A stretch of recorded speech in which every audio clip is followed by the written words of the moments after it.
ប្រតិបត្តិព័ត៌មានស្ដីពីស្ថានភាពធាតុអាកាស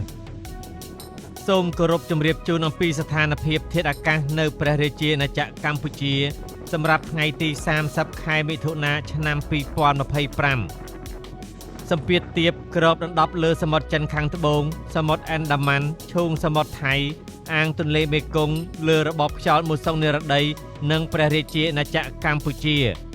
ស្ថានភាពបែបនេះនឹងធ្វើឲ្យចាប់ពីថ្ងៃទី30ខែមិថុនាដល់ថ្ងៃទី2ខែកក្កដាឆ្នាំ2025 1. តំបន់វាលទំនាបសីតុណ្ហភាពមធ្យមបរិមា24អង្សាសេនិងសីតុណ្ហភាពមធ្យមអតិបរមា33អង្សាសេ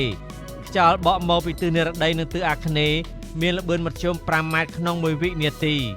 ខេត្តបន្ទាយមានជ័យបាត់ដំបងពោធិ៍សាត់កំពង់ឆ្នាំងសៀមរាបកំពង់ធំកំពង់ចាមត្បូងឃ្មុំព្រៃវែងកណ្ដាលតាកែវស្វាយរៀងនិងភ្នំពេញ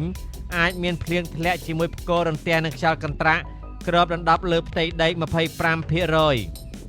2. តំបន់ខ្ពង់រាប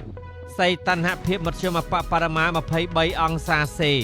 និងសីតុណ្ហភាពមធ្យមអតិបរមា33អង្សាសេខ្យល់បក់មកពីទិសនិរតីនិងទិសអាគ្នេយ៍មានល្បឿនមធ្យម4ម៉ែត្រក្នុង1វិនាទីខេត្តកំពង់ស្ពឺប៉ៃលិនឧត្តរមានជ័យព្រះវិហារក្រចេះស្ទឹងត្រែងរតនគិរីមណ្ឌលគិរីជួរភ្នំដងរែកនិងតំបន់ជួរភ្នំក្រវាញអាចមានភ្លៀងធ្លាក់ជាមួយផ្គររន្ទះនិងខ្យល់កន្ត្រាក់គ្របដណ្ដប់លើផ្ទៃដី 35% 3. តំបន់មាត់សមុទ្រសីតុណ្ហភាពមធ្យមបរិមា23អង្សាសេនិងសីតុណ្ហភាពមធ្យមអតិបរមា33អង្សាសេខ្យល់បក់មកពីទិសនិរតីនិងទិសបស្ចិមមានល្បឿនមធ្យម3ម៉ែត្រក្នុង1វិនាទីខេត្តកោះកុងព្រះសីហនុកំពតកែបនិងជួរភ្នំបូកគោអាចមានភ្លៀងធ្លាក់ជាមួយផ្គររន្ទះនិងខ្យល់កន្ត្រាក់គ្របដណ្ដប់លើផ្ទៃដី 30% រលកសមុទ្រមានកម្ពស់មធ្យមបរិមា0.50 ម៉ែត្រនិងកម្ពស់មធ្យមអតិបរមា1.50 ម៉ែត្រអាស្រ័យដូចបានជម្រាបជូនខាងលើសូមសាធារណជនទទួលជ្រាបជាព័ត៌មាន